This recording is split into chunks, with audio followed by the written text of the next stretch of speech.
అధ్యక్ష, ధన్యవాదాలు అధ్యక్ష. మనం బడ్జెట్లో సమావేశాలు జరిగినప్పుడు దీని మీద చర్చించుకునే అవకాశాలు లేవు. ఇంకా మిగతా విషయాలు పడినప్పుడు అటు కానీ ఇటు కానీ వాటికి ప్రాధాన్యత ఇస్తూ ఈ విషయాన్ని ఇవాళ రియల్ ప్రొఫెషన్లో మనం మాట్లాడుకోవడం జరుగుతుంది. దయచేసి ప్రభుత్వాన్ని ఒక ఆలోచన చేసుకోవాలి. బడ్జెట్ పెట్టే ముందు మా సభ్యులు అడిగింది ఒకటే, మీరు ఏదైతే బడ్జెట్ కేటాయింపులు చేశారో ఆ కేటాయింపుల్లో మీరు చెప్తున్న లెక్కలు, మీరు చెప్తున్న మాటలు ఎక్కడ కనిపించట్లేదు. మాకు వచ్చి మీరు చెప్తారంటే మా నోటి మాట చెప్తే అది లెక్కల్లో కాదు, ఏదైతే మీరు బడ్జెట్ ఇస్తారో మా బుక్ ఆ పుస్తకంలో అవి కనిపించాలి అని చెప్పని సూటుగా మా సభ్యుడు అడిగారు అధ్యక్ష. మేము కూడా అది అడుగుతున్నాం, నేను కూడా అది అడుగుతున్నాను ఈ సభ నుంచి. దయచేసి అంకిల్ గాడి కాకుండా వాస్తవత్వం ఏదైతే మీరు 3,32,205 కోట్ల రూపాయల బడ్జెట్ మీరు ప్రవేశపెట్టారో దాంట్లో డెఫిసిట్గా మీరు 75,000 కోట్లు వచ్చి ఫిజికల్ డెఫిసిట్, అలాగే 22,000 కోట్లు రెవెన్యూ డెఫిసిట్ని మీరు చూపెట్టారు.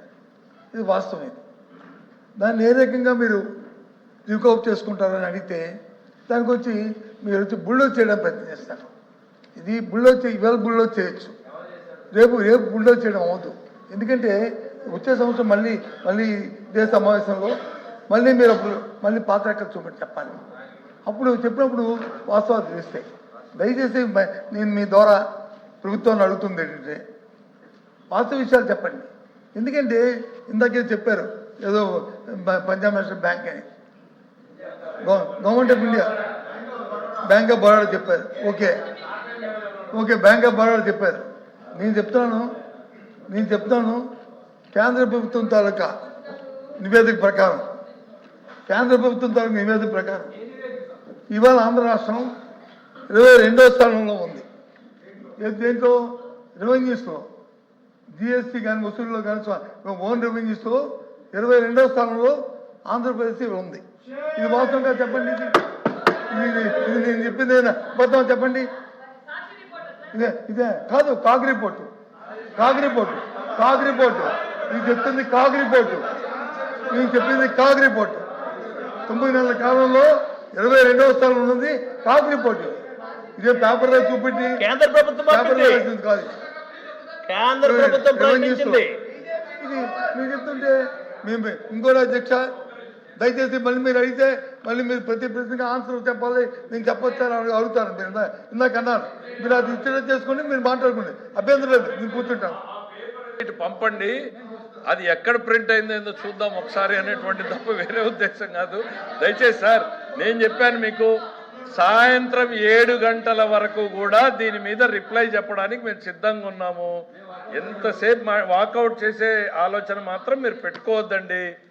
దయచేసి మీరు ఎంతసేపు మాట్లాడతారో ఏమడుగుతారో అడగండి. మీరేదో రెవెన్యూ తగ్గిపోయింది అని అన్నారు. రెండు ఎగ్జాంపుల్, గతంలో కన్నా రెవెన్యూ 24% ఎక్సైజ్లో పెరిగింది, 33% మైనింగ్లో పెరిగింది. ఎందుకు పెరిగింది? రాత్రికి రాత్రి ఏమన్నా మైనింగ్ పెరిగిందా, లేకపోతే తాగే వాళ్ళు పెరిగారా? ఆ డబ్బులు పక్కకు పోయేది మానేసి ఖజానాలోకి రావడం మొదలైంది. ఎక్కడ తగ్గింది? అందుకే ఆ పేపర్ ఏదో చైర్మన్ గారి ద్వారా మాకు పంపించండి. హలో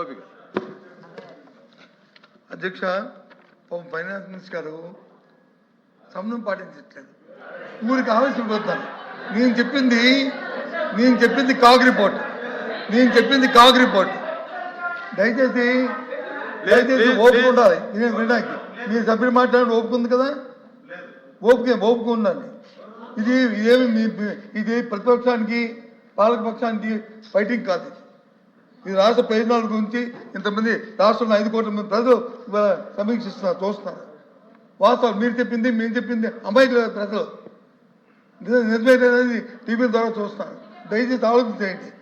ఇవాళ నేను చెప్పింది కాగ్ రిపోర్ట్ కాదు, నేను మీకు అబద్ధం చెప్తాను, మీరు ఓకే, అప్పుడు ప్రజలు మమ్మల్ని హర్షిస్తారు, ఇగో అబద్ధం చెప్పారని.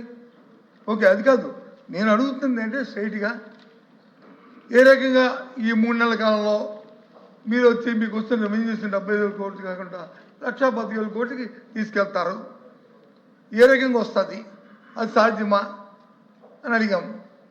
అది మరి మీదేం పాత మంత్రం ఉంటే పొట్టు అంటే ఓకే, అంతే. మాకే అభ్యంతరం లేదు. మాకు కావాల్సింది రాష్ట్ర ప్రయోజనం. మీరు అనుకున్న 1,20,000 కోట్లు సాధించండి, సంతోషం. కానీ అసాధ్యం. ఎలాగా అవిటి ఎలాగా 10 నెలల కాలంలో రాండి, 2 నెలల కాలంలో వస్తుంది. 2 నెలల కాలంలో ఏమో వస్తుంది, ఎలా వస్తుంది సార్? కాబట్టి అన్నా పోతే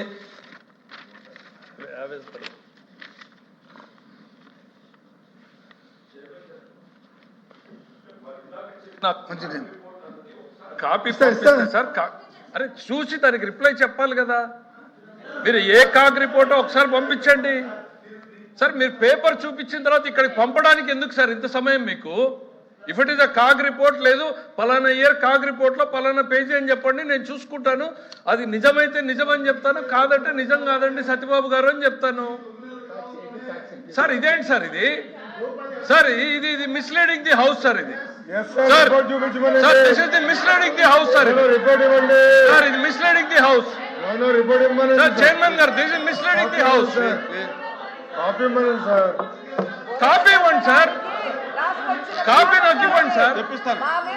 మాకు చెప్పాక ముందుకు వెళ్ళమనండి సార్. సార్ చైర్మన్ గారు ఒకటి, ఇది లైవ్ ఉంది ప్రజలకి. ఇప్పుడు చూసిన వ్యక్తి మళ్ళా గంట తర్వాత నేను రిప్లై చేసేటప్పుడు చూస్తాడో లేదో తెలియదు సార్. వీళ్ళు ఇంత స్వీపింగ్ రిమార్క్స్ చేసినప్పుడు I own a responsibility to the people. ఆ కాపీ ఏదో పంపండి, ఏ కాగ్ రిపోర్టు ఏ ఇయర్ది ఏ పేజ్ లో ఉందో చూడండి.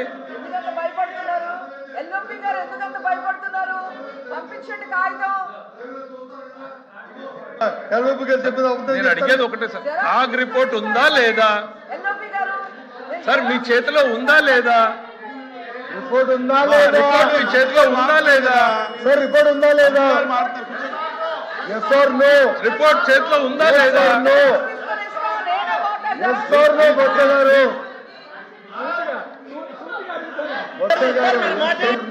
సార్ చైర్మన్ గారు నా రిక్వెస్ట్ సార్, నా రిక్వెస్ట్ ఒకటి. వారు కాగ్ రిపోర్ట్ గురించి మాట్లాడారు, విన్నాము. ఆ తర్వాత వేరే సబ్జెక్టులకు వెళ్ళారు అంటే ఆ పేపర్తో ఇంక అవసరం లేదు. దయచేసి ఆ పక్కన పెట్టిన పేపర్ని ఏదో మాకు పంపించండి. ఆ కాగ్ రిపోర్ట్ ఏదో చూస్తాము. నిజమంటే అవునండి సత్యబాబు గారు మేము చూడలేదు ఈ కాగ్ రిపోర్ట్ ని, ఒకసారి చూసి కరెక్టే సరిగ్గా మీరే కరెక్ట్ అని చెప్తాను. లేదు తప్పైంది అని అంటే సత్యబాబు గారు ఈ ఫిగర్స్ కరెక్ట్గా ఉన్నట్లేవు వెరిఫై చేయండి అని. పేపర్ పంపించడానికి ఎందుకు సార్ ఇబ్బంది? When you quoted that paper, ఆ పేపర్ పంపించడానికి ఇబ్బంది ఏంటి సార్? ఇది సార్ పేపర్ ఉందా లేదా? వారు కోట్ చేసింది నిజమా కాదా? పేపర్ ఉంటే నాకు పంపించండి. ఎల్ఓపి గారు అది లేకుండా ఏ రకంగా ఎల్ఓపి గారు ఏంటి అధ్యక్ష? ముందు బాసు కూర్చో, పంపిస్తాను. ఇది కాబరా నేను అన్ని పంపిస్తాను. అబద్ధాలు చెప్పే అవసరం లేదు మాకు. ఆయనలాగే నేను బద్దీ చెప్పను, అబద్ధం నేను అబద్ధం చెప్పాల్సిన అవసరం లేదు మాకు.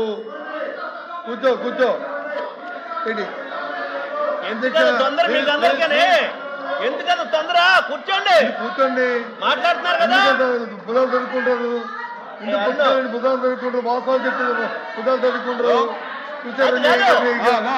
ఇది నేను టైం ఇచ్చాను, మీరు అందరూ ఎందుకు కూర్చోండి. ఏంటండి ఇది?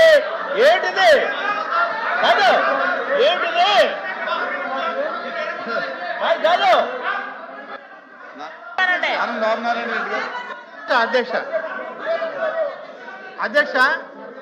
అధ్యక్ష ఇక్కడ